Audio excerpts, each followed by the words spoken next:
Imaginemos por un momento entrar a una habitación llena de gente.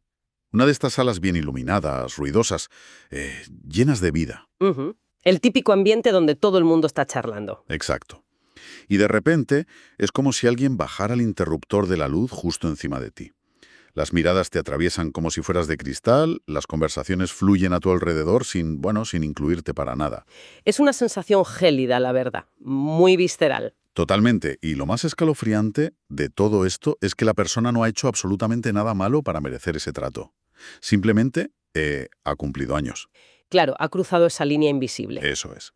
Existe una creencia, que es casi como una ley silenciosa en nuestra sociedad, de que al cruzar la frontera de los 50, las mujeres deben prepararse para este apagón inevitable. El famoso proceso de volverse invisibles. Como si alguien dictara que su época de brillar ya quedó atrás, ¿no? Archivada en los años de juventud. Exactamente. Así que bienvenidos a este análisis a fondo, porque nuestra misión de hoy es desarmar pieza por pieza una de las mentiras más arraigadas, más tóxicas y mejor diseñadas que circulan por ahí. Y fíjate que es una mentira fascinante, precisamente por lo bien empaquetada que está. A menudo quienes más sufren bajo este relato opresivo ni siquiera son conscientes de que han firmado el contrato. ¿Ya? Lo asumen como algo natural. Eso es, se asume como una ley de gravedad social inamovible, cuando en realidad, y esto es lo que la psicología clínica nos demuestra todos los días, es una narrativa artificialmente construida.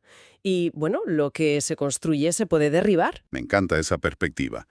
Y para sacar los planos de demolición de esta narrativa, hoy nos vamos a sumergir en un material que sinceramente a mí me ha volado la cabeza. Es que es un material buenísimo. Buceando en los apuntes, hemos rescatado las reflexiones centrales de una charla impartida por el... Y para poner un poco de contexto a quienes nos escuchan, no estamos hablando de un artículo de una revista de moda o de tendencias. Que va, que va. Hablamos de alguien con más de 40 años de experiencia clínica. Alguien que se ha sentado frente a miles de personas en sus momentos de mayor vulnerabilidad. Claro, estamos hablando de datos empíricos sacados de la consulta del sufrimiento humano real, Acto transformador de reconciliarse con el espejo. que es la base de todo lo demás, sin duda.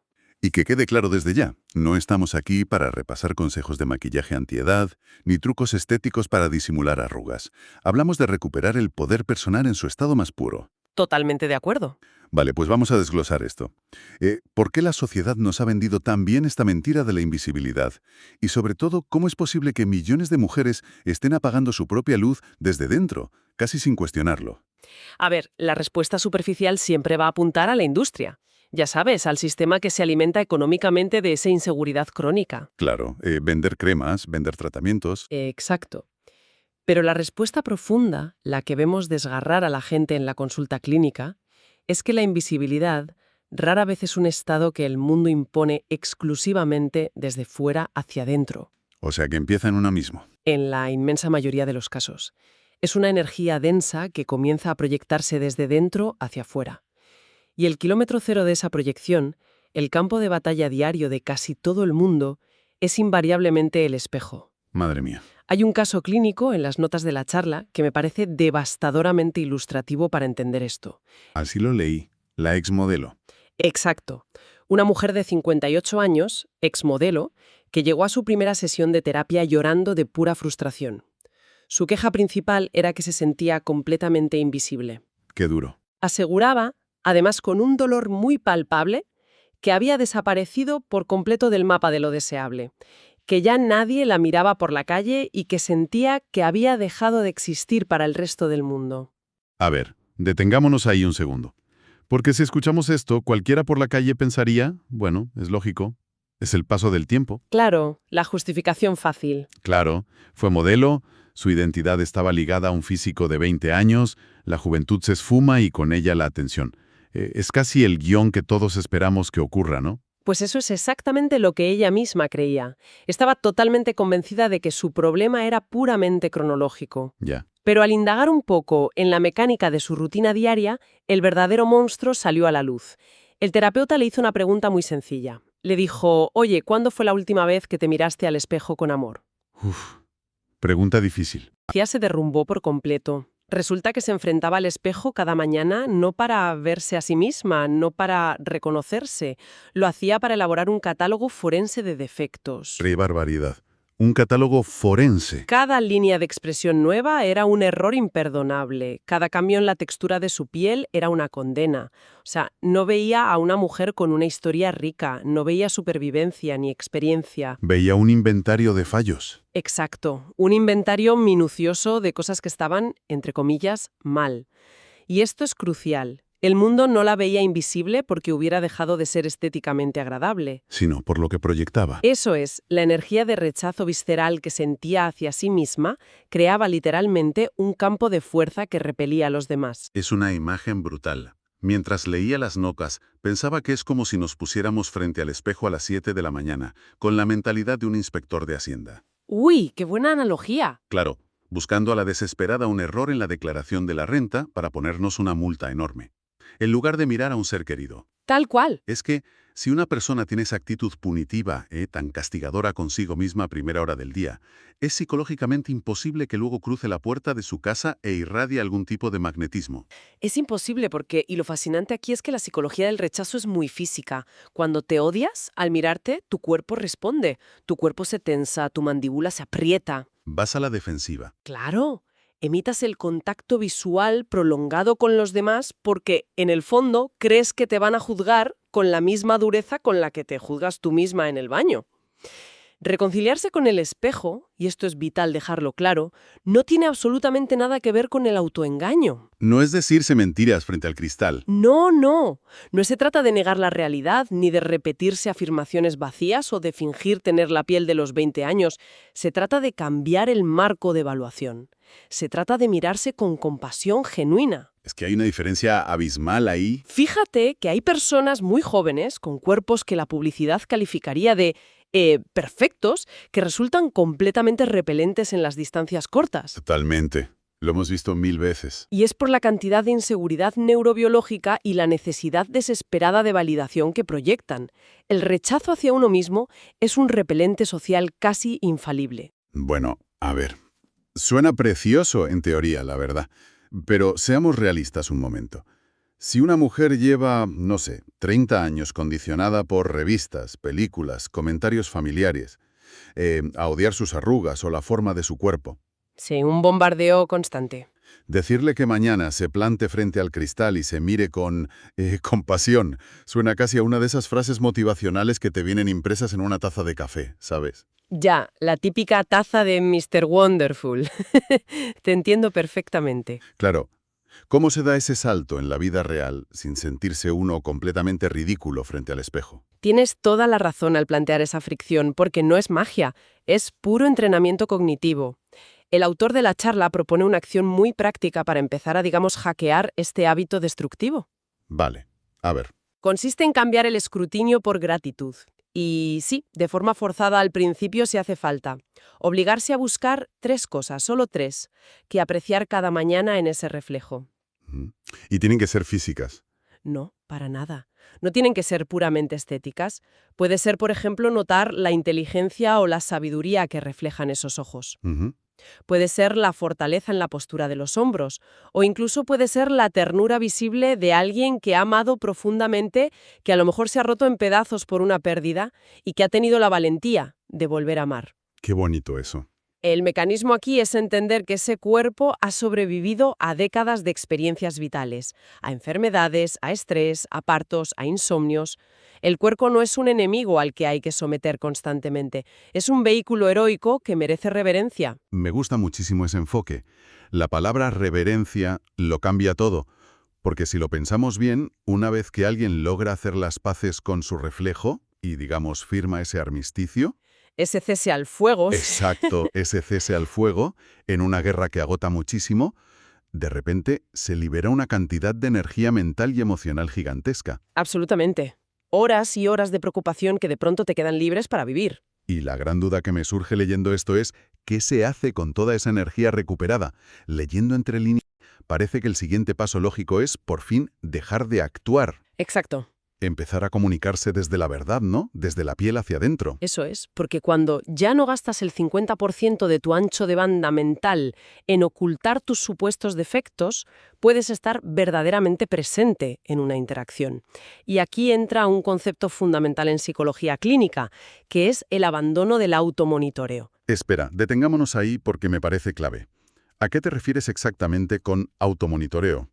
Suena a término técnico, pero presiento que es algo que todos hacemos a diario. Totalmente. Es esa vocecita interna que te juzga en tiempo real mientras hablas. Tal cual. El automonitoreo es esa vigilancia constante y agotadora, por cierto, de tu propio comportamiento y apariencia mientras interactúas con otros. Ujú. Es la tensión de estar sentado, yo qué sé, en la terraza de un café con alguien y en lugar de escuchar lo que te están contando, estás pensando, oye, ¿se me marca la tripa con esta postura? Oh, me he reído demasiado alto y he parecido vulgar. Exacto, estaré pareciendo aburrida. Es un hábito que suele estar muy hipertrofiado en la juventud porque la identidad aún se está formando.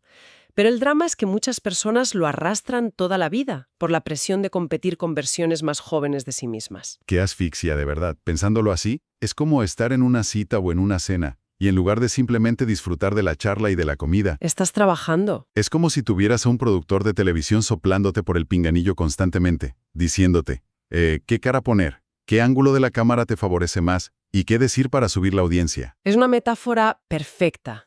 Y la tragedia de tener a ese productor metido en la oreja es que aniquila por completo la autenticidad. El material nos ilustra esto con un ejemplo cotidiano muy clarificador. Sí, el de la cita, ¿verdad? Ese. Nos muestra cómo se rompe esta dinámica del automonitoreo en la práctica. Por ejemplo, en una primera cita a los 50 o 60 años. Vale, imaginemos la escena. Imaginemos que charlando surge el tema de un género musical. Digamos, el reggaetón o el heavy metal, y a una de las partes le resulta francamente insoportable. Le espanta. Le espanta. Si operas desde el automonitoreo y la inseguridad, la respuesta automática sería fingir que también te gusta un poco para encajar, o asentir vagamente para no generar ningún conflicto. Y si operas desde la amargura defensiva, pues la respuesta sería criticarlo duramente y llamar ignorante al otro.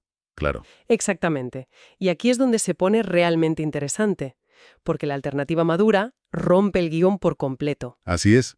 La respuesta que emana de alguien que ya se ha reconciliado con el espejo y que no pide perdón por ser quien es. Se basa en la curiosidad genuina y desarmada. La respuesta sería algo así como mirar a los ojos y decir, fíjate, ese género musical nunca ha logrado conectar conmigo. Me resulta ajeno. Ujú. Pero cuéntame, ¿qué es lo que a ti te atrapa de él? ¿Qué escuchas tú que yo no soy capaz de oír? ¡Qué maravilla de respuesta!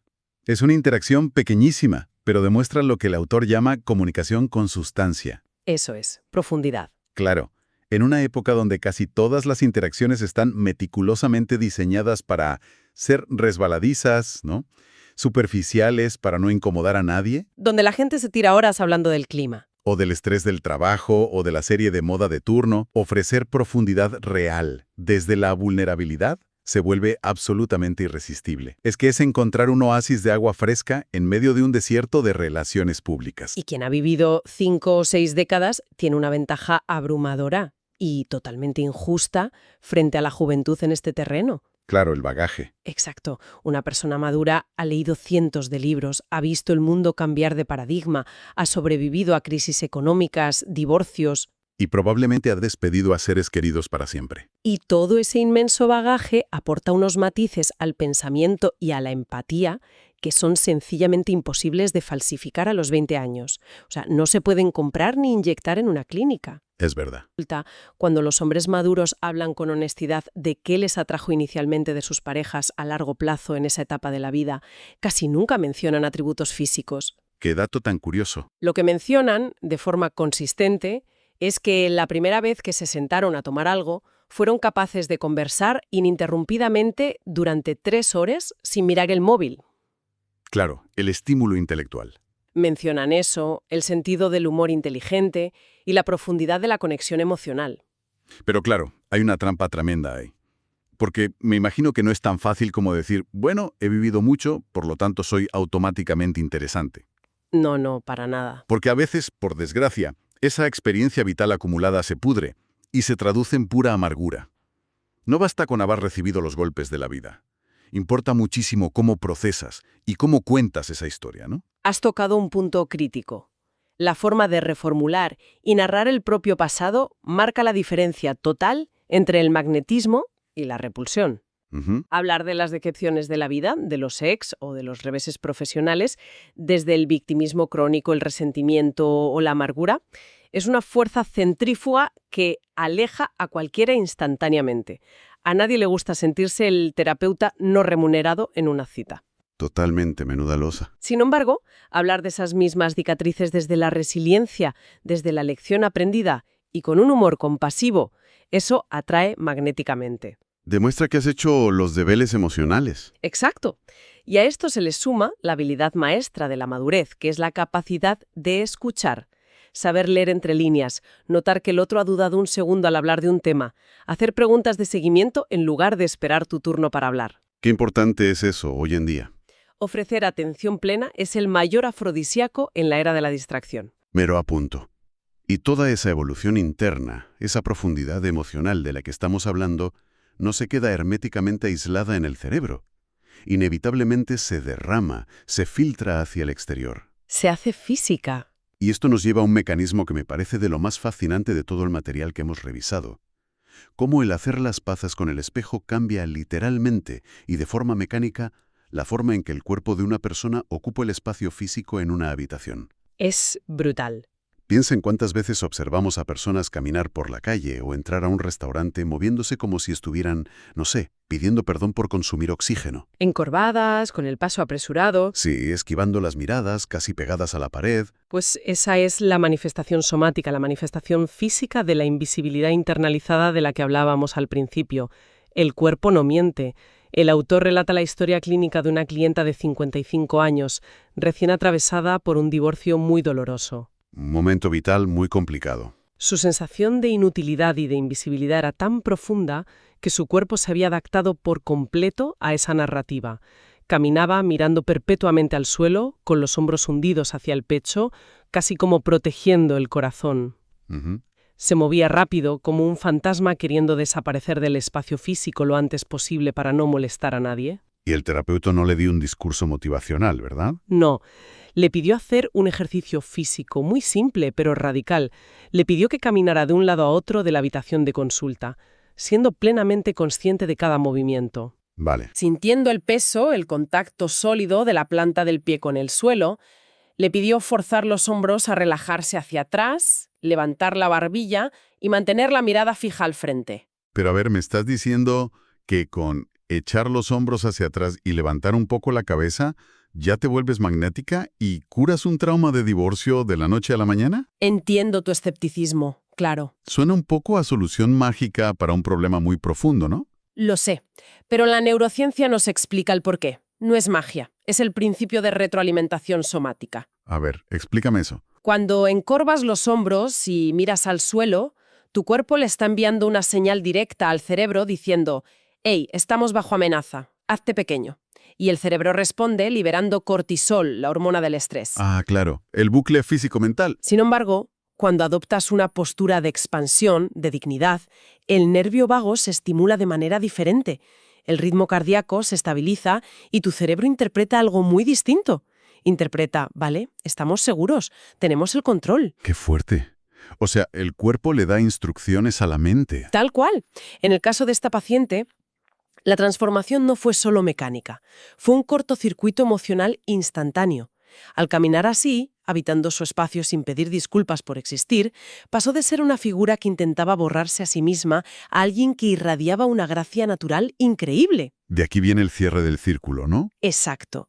Al detenerse frente al espejo del consultorio manteniendo esa postura expansiva, rompió a llorar de manera catártica, porque por primera vez en años su reflejo no le devolvía la imagen de una sombra invisible, le devolvía la imagen de una mujer imponente que merecía absolutamente ser vista y escuchada. ¡Qué momento tan poderoso!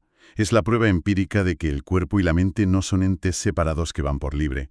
Están en una conversación y en una negociación constante. Así es.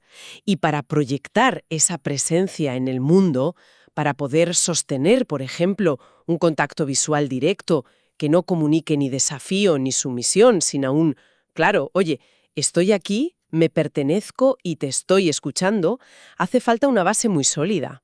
Pero claro, para caminar con esa presencia arrolladora, con esa firmeza en la mirada, no vale solo con caminar en círculos por una habitación. No, claro que no. Hace falta tener un rumbo, ¿no? Un destino propio. Es materialmente imposible irradiar el magnetismo del que estamos hablando si en el fondo la vida personal está vacía, o si toda tu estructura vital se ha construido de manera exclusiva para satisfacer las necesidades de otras personas. Si conectamos esto con un panorama más amplio, vemos una realidad sociológica muy, muy dolorosa, especialmente para las mujeres de ciertas generaciones, Han sido educadas para ser cuidadoras inagotables. casi en exclusividad.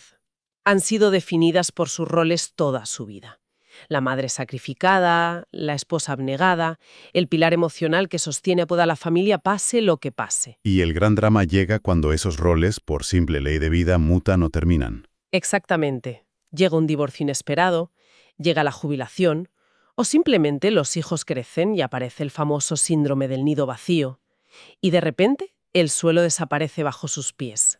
Al no saber quiénes son fuera de la utilidad práctica que tienen para los demás, empiezan a operar desde el vacío existencial. Uf, qué peligroso es eso. Y, lo que es más peligroso aún, empiezan a operar desde la desesperación por encontrar rápidamente a alguien nuevo, una nueva pareja o incluso un nuevo jefe que necesite ser cuidado para así volver a sentirse validadas. Y hay algo que debemos decir claramente aquí. La desesperación se huele a kilómetros y es profundamente repelente. Totalmente. Hay una historia en las notas del análisis que ejemplifica este vacío y cómo salir de él de una manera espectacular. El caso de Clara. Sí, el caso de Clara es un ejemplo de manual. Una mujer de 60 años que llegó a la consulta devastada, casi sin voz, justo tras firmar su divorcio.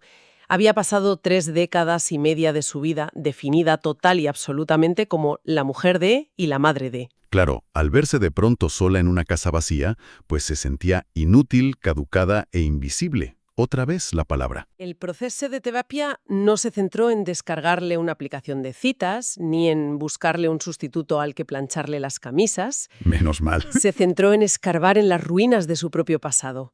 Indagando en quién era ella a los 20 años, Clara recordó casi como un eco lejano que antes de asumir todos esos roles domésticos, le apasionaba meter las manos en el barro. Ah, la cerámica. Le encantaba la cerámica.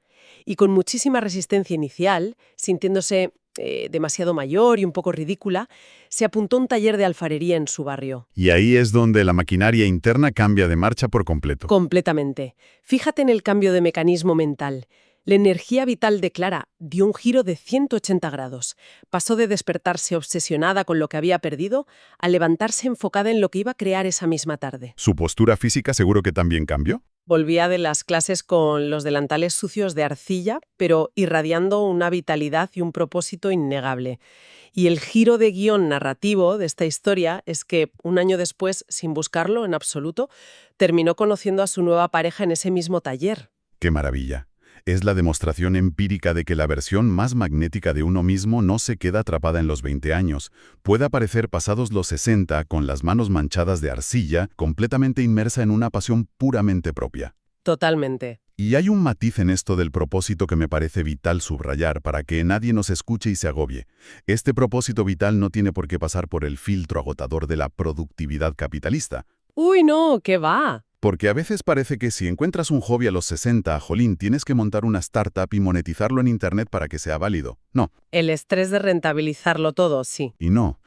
El propósito puede ser sumarse a un club de lectura los jueves por la tarde y discutir a muerte sobre novela negra. Puede ser mancharse las manos de tierra cultivando tomates en el jardín trasero, o ir a limpiar jaulas como voluntaria en un refugio de animales. Lo importante no es lo que haces, sino desde dónde lo haces. Exacto. El mecanismo clave es tener un espacio propio que encienda un fuego interno, independientemente de si genera estatus social o un solo euro. Exacto. Ese fuego interno autónomo es el único motor fiable para construir la verdadera independencia emocional.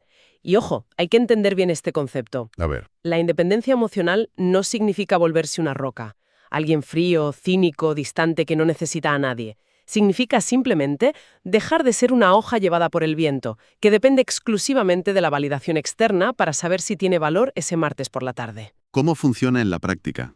Funciona así. Si alguien con verdadera independencia emocional tiene una cita para cenar y la otra persona le cancela en el último minuto o tarda 5 horas en responder a un mensaje de WhatsApp, No entra en pánico. no entra en una espiral de ansiedad castigadora, cuestionando si es fea, aburrida o indigna de amor. El mecanismo de respuesta es otro. Asume con toda la tranquilidad del mundo que la otra persona tiene una vida complicada o está ocupada y simplemente sigue con su noche. Se pone a leer su libro o se va al cine. Claro, porque su vida ya es de por sí rica e interesante. Esa diferencia energética se percibe a leguas. Elegir compartir tu tiempo con alguien debe ser siempre una decisión que nace desde la abundancia personal. Desde la plenitud, sí. Desde la necesidad asfixiante de que el otro venga a rellenar tus vacíos existenciales. Entonces, si lo juntamos todo, cuando alguien se reconcilia de verdad con el reflejo de su espejo, aprende a hablar desde su vulnerabilidad, ocupa el espacio físico sin encogerse y cultiva pasiones que blindan su independencia emocional, todo este cóctel desemboca inevitablemente en una actitud vital muy, muy concreta. Y esto nos plantea una pregunta importante, y a la vez bastante incómoda para todos. Dispara. ¿Estamos realmente habitando nuestra existencia?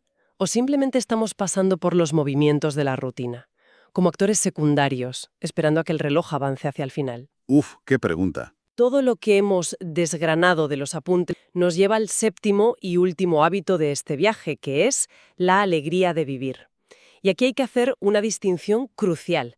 Sí, porque se puede malinterpretar fácil. No estamos hablando de una felicidad superficial de anuncio de televisión, ni de esa positividad tóxica moderna que te obliga a sonreír y ver el lado bueno cuando estás atravesando un duelo o una crisis. Hablamos de una disposición mucho más profunda. Hablamos de apertura, de asombro y de un deleite genuino ante el mero hecho biológico y milagroso de estar vivos hoy. Y las personas mayores que, a pesar de las cicatrices, conservan esa chispa de curiosidad intacta en la mirada, que no han perdido la capacidad de maravillarse, son infinitamente más magnéticas e interesantes que alguien muy joven pero ya consumido por la apatía, el cinismo y la queja constante. Sin lugar a dudas. No te caen del cielo un martes por la mañana mientras esperas el autobús. Supongo que el material propone alguna forma de engrasar esta maquinaria, ¿no? Por supuesto, requiere intención y requiere práctica diaria. El primer mecanismo es la presencia radical. Estar verdaderamente presente implica bajar el volumen del ruido mental para notar pequeños detalles.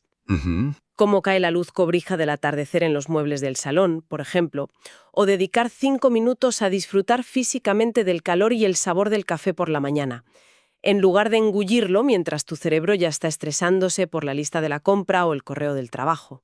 Qué difícil es eso a veces, pero qué necesario.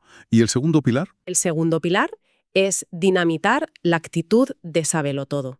El peor enemigo del magnetismo maduro es la arrogancia de creer que, como ya tienes 60 años, ya te lo sabes todo sobre la vida y la gente no te puede sorprender. Mantenerse con la mente de un principiante. Exacto.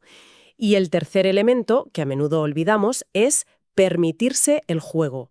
Romper la rigidez, conectar con esa espontaneidad, poner música en la cocina y bailar mientras haces la cena sin motivo alguno. Recuperar esa ligereza que la adultez seria y responsable parece empeñada en extirparnos. Esa es la clave. Además, intuyó que hay que hacer un esfuerzo consciente por buscar activamente la belleza.